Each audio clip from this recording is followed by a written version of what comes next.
I just love trees, and you go and you walk along there and you see lovely leaves and things, and they remind you of places.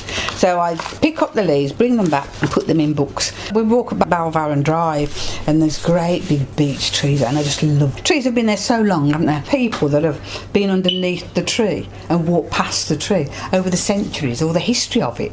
If the trees could talk, wow, wouldn't it be wonderful? I just love nature, I suppose. I couldn't live anywhere where there wasn't trees. This place, this here is me. I just love it. There was a tree, we buried the cat under there and things like that, those sort of memories of places. Vicky is my very first Christmas present. So that was in 1949. God, he's old. No wonder he looks a reg. And I named him after the boy next door, Vicky. I don't know why I named him after Vicky. And whether I've been, he's just always been there. But when I die, I think I should have Vicky put in with me. But he got so old and dilapidated, and sort of all his material was falling off him. And I asked Elsie if she'd make him some clothes. But she asked Deb, and Deb gets things wrong. Deb, what's Pat's bear called? And Deb said Vicky. And so is it a boy or a girl? It's a girl, Vicky. And when he came back, my boy Vicky came back as a girl, Vicky, and he's now dressed in pink. I've got a teddy now. Then it just reminds you of happy times, I suppose. I suppose it's security, isn't it? It's always been there. I put a empty bottle of perfume, Coty Lamont, which was my mother's favourite perfume, and it was her bottle. And when she died, I kept it, and it was empty. I think it was nearly empty. It must have been empty then. And I just love to. Occasionally, I like to smell it, and I think, my mum. And even now, I mean, you smell that. It's not bad, is it? From 1993. It sort of smells. I just love my mum to bits. She was just so lovely. And so I just kept that bottle. Daryl thinks I'm crackers. My mum would go, whatever have you kept that for? I've even got a little box, little china box with roses on the top. Mummy's put her rings in, and it's on my dressing table, and it got broken, and I mended it, and I keep it. And that's my mum, because I can remember Mum always putting her rings in it. So it sort of preserves memories of things that you like, I suppose. I think that's why I do it. But I'm always making memories, aren't I? It's lovely. It's a memory every day, isn't it? I like to soak it all up. And that's why I kept my mum's bottle of perfume. And I haven't got the heart to throw that away. And I know it's silly. And sometimes I have thrown things away. I have sometimes. And I think, you don't miss them, do you? Like when you say about moving on, when you've moved and you've had to and downsize to go to the boat, and there were things that you get rid of, don't you? Sort of, I don't know, nice things. I had to sell a lot of the furniture. Obviously, you can't take furniture on the boat, and we didn't put a lot of furniture. Furniture you can buy, can't you? Furniture's not the same. But I suppose I'm sentimental. I don't know. I must be sentimental. My rose, Ernest Morse is a rose. It's a beautiful, beautiful red rose, and it smells divine. And I bought it. I've always had it in my garden because it's a lovely rose. And I bought one to put up here in this garden because you want to make your garden your own, don't you? And I know that the lady before, Maura, she made lots of nice things in there, but you want to add. And Ernest Morse, I put him in here, and he didn't like it, and he almost died. He was just like a little stump. And I thought, but the roots were there, and I dug it up and thought, I can't throw it away. So I moved it to the other side of the garden, and it's flowered, and it's lovely now. It's beautiful again. And this year I picked the best rose and took a picture of it. Beautiful rose. And it's almost given it another chance, and it's sort of, thank you. He would have thrown it, chuck it out, I'll buy you another one. And I'm going, no, I'm not a chucker awayer. I am not a chucker awayer. Save the planet. But it's funny. I don't like throwing until things are dead. And like plants, I give them another chance. It's living, isn't it? It's everything's living around you, isn't it? Living my life. You've got to live it because you die, don't you? I read an article not long ago. People over the age of 70 think about dying about 10 times a day. And I thought, and I must admit, since I've moved up here, and I thought, you do a bit, don't you? Sort of start to think, and doing something like this, you start to think about life ends, doesn't it? And what happens after you, and people who have left you, they're sort of, but the person's always with you while there's somebody alive remembering that person.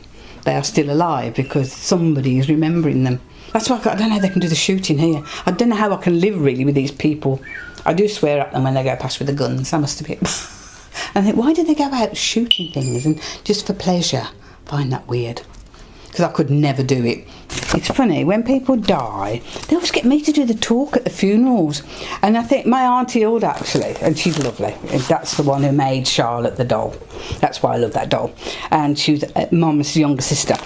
And when she died, my uncle said, would you talk about Auntie Hilda? I said, you okay? So I went up and sat with him. And I said, let's just talk about it. And we just talked about her life and all through and memories and I did it at her funeral, and it was a lovely funeral. But they all started to clap. It was really funny. Somebody's funeral and everybody's clapping you. I think I really portrayed her, what she was like and who she... I said, I don't particularly believe in God, I don't think I do anyway. And if she was up there, she did. But it's funny that I didn't do Mum and Dad's. That was my Mum and Dad. Bless. 1984. But they were just lovely pair. We were so lucky. So lucky. And not loads of money or anything.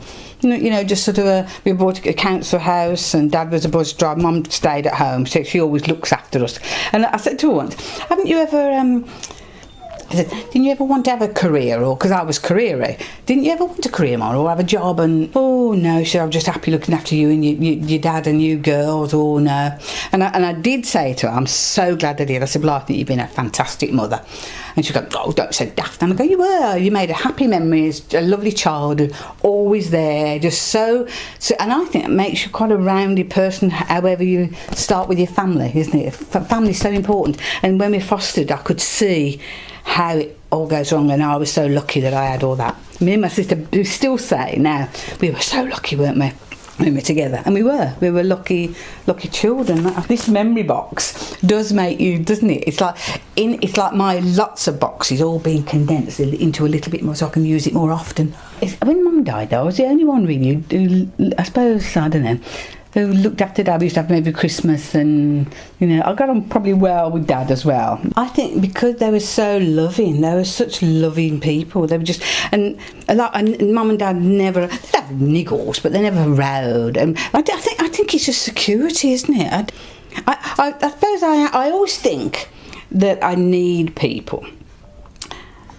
And in your life, and you've got people, haven't you, and you love and what have you, but really you come in on your own and you go out on your own, and what you fit in the middle is up to you, isn't it? And I suppose because I've had such a nice time that I think that I'm lucky, and some people don't. Like, there was lots of love and lots of fun, and everybody cared about one another, and you could talk and say anything to my sisters, say anything. But I think family's so important. Is when Dad was in hospital, he would die. I just talked about memories with him as he was dying, to be honest. Remember when we did so-and-so, Dad? And remember when we did so-and-so? And he said to me, he said, you're not like the other two. You're more like your mother. But Mum was, I am much stronger than my mum. Much stronger than my mum. She was so gentle. She would never upset anybody, Mum. It was very rare. I don't think I ever heard her really get angry. She was just so gentle, but she just made everything so... I wondered whether Mum, because she didn't need as much in her life, she got a family, a children, but I don't know whether that was it, that she was so rounded and didn't need as much. But I'm not like that. I need to be doing and looking and absorbing things and doing, where she was just so comfortable. I don't know. But I mean, she had a lovely life. She said she did. When we foster, you see the other side of it.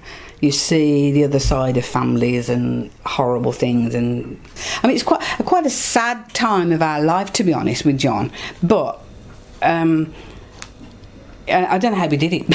That was our first Christmas with him. But you look at his face, his little face. He's like, oh.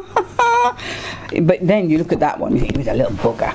I mean, he had a lovely time with us, really, but when he got older and he needed more, social services weren't there for us. In the end, he went from us, and we just said, we can't cope anymore. You're not helping us, and we can't cope anymore. And it's horrible. I suppose that's a sad part of my life, because he did go, the story never finished.